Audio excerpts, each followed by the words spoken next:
आदर्श शिक्षा समिति ऑनलाइन कक्षा में भैया बहनों का स्वागत, अभिनंदन। आज हम षष्ठी कक्षा में संस्कृत विषय में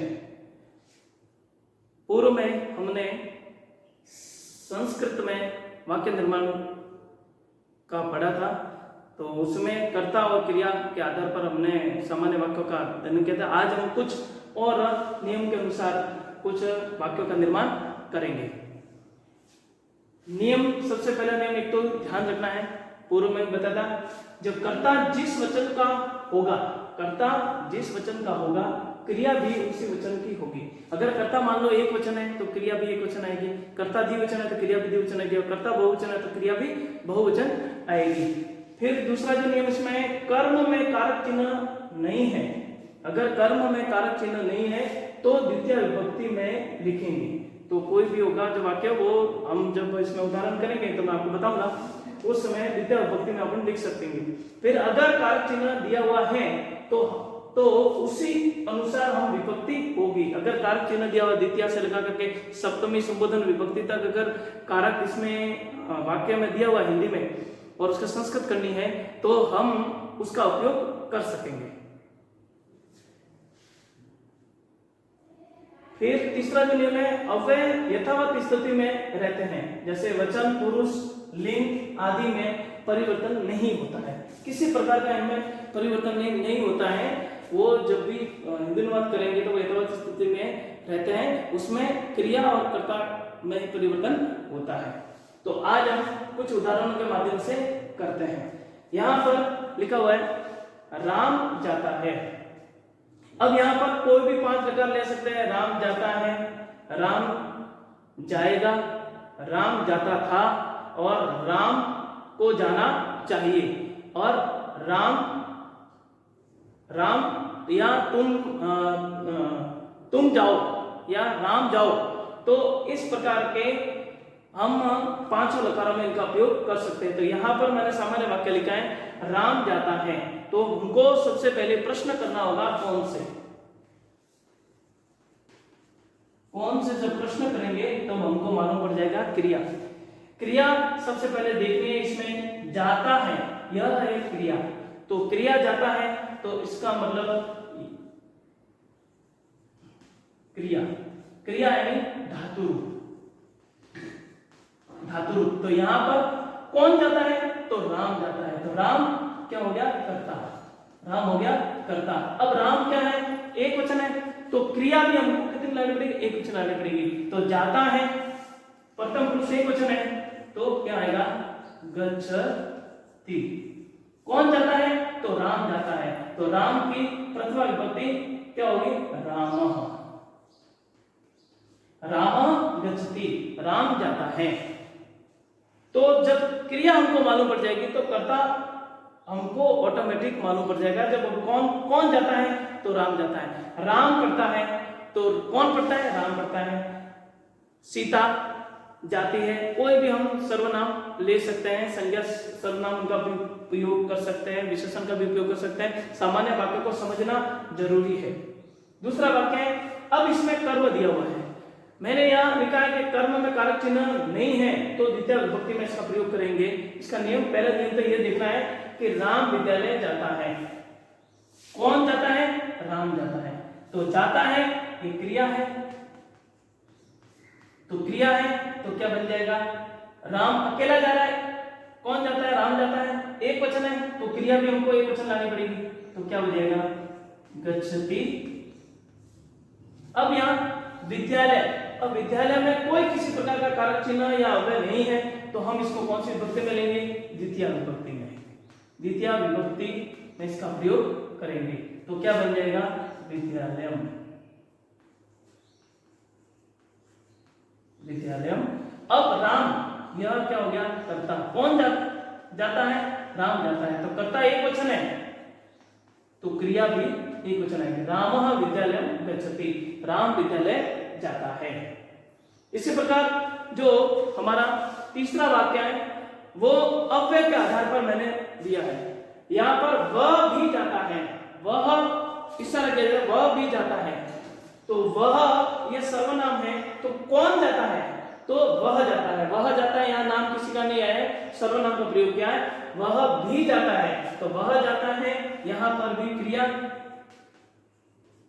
क्रिया मालूम पड़ी गच्छति।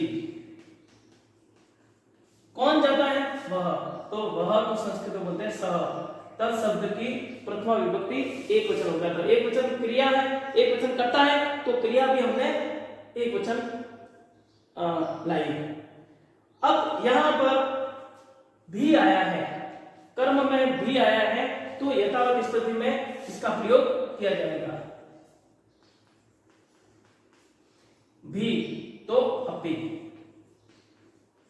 तो स अपि गच्छति, वह भी जाता है, स अपि गच्छति, वह भी जाता है। एक इधर नीचे वाक्य लिखा है, अब यहाँ अव्यय वाला था, एक सामान्य वाक्य था, राम विद्यालय जाता है, जिसमें कोई किसी प्रकार के चिन्ह का प्रयोग, कारक के चिन्हों का प्रयोग नहीं है, और यहाँ पर अव्यय का प्रयोग करते हुए हमने वाक्य बनाया, तो यथावत स्थिति में बने हुए, न इनमें कोई किसी वचन कर्ता का कोई परिवर्तन नहीं हुआ है, वचन और क्रिया अपने स्थान पर है और अव्यय यथावत स्थिति में है। उसी प्रकार यहाँ पर हमने कारक चिन्हों का प्रयोग किया है। कारक चिन्ह, मोहन पेड़ पर चढ़ता है, मोहन पेड़ पर चढ़ता है, चढ़ता है, तो आरोहति, आरोहति, कौन चढ़ता है? मोहन, तो मोहन चढ़ता है, ये हो गया कर्ता, ये क्रिया। और यहां पर अब कर्म में देखिए, कर्म में पेड़ पर, तो अधिकरण यानी मैं पेपर, अधिकरण यानी मैं पेपर, तो यहां पर हम सप्तमी विभक्ति का प्रयोग करेंगे, सप्तमी विभक्ति लिखी जाएगी।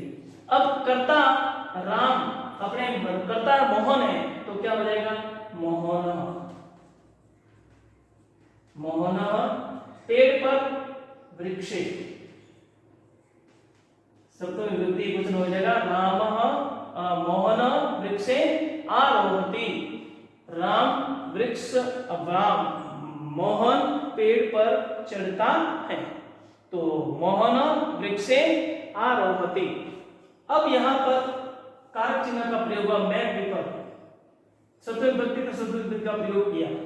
इसी प्रकार अब देखिए यहां पर हमने उपपद विभक्ति, जिसका फिक्स नियम रहता है, कुछ ऐसे शब्द होते हैं जिनको अगर हिंदी के वाक्य में कहीं ना कहीं आ जाते हैं तो उनके वो विभक्ति फिक्स रहती है। जैसे नमः है, तो नमः के योग में चतुर्थी विभक्ति का प्रयोग होता है, अभित है के योग में द्वितीय विभक्ति का प्रयोग होता है, अब वीणा के योग में द्वितीय तृतीय पंचमी विभक्ति का प्रयोग होता है, अंग विकार के योग में तृतीय विभक्ति का प्रयोग होता है। इसी प्रकार सह साकम समम, इन शब्द को जो शब्द आते हैं सह यानी साथ में, वहां पर तृतीय विभक्ति का प्रयोग किया जाता है।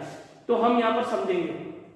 अब श्याम के साथ राधा जाती है, अब जाती है तो हम सबको मालूम पड़ गया गच्छति, कर्ता बहु एक वचन है, अपने क्रिया, यहां क्रिया जाती है, गच्छति, कौन जाता है? तो श्याम, श्याम के साथ कौन जाता है? कौन जाता है? तो राधा, किसके साथ जा रही है? श्याम के साथ जा रही है, तो राधा, तो राधा, राधा एक वचन या कर्ता।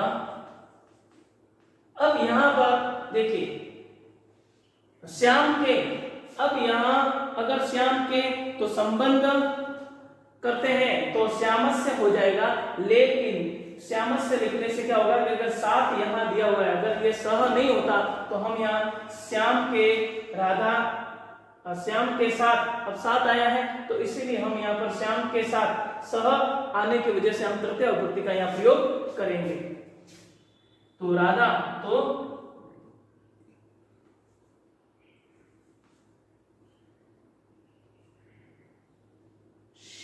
श्यामेन, श्यामेन सह,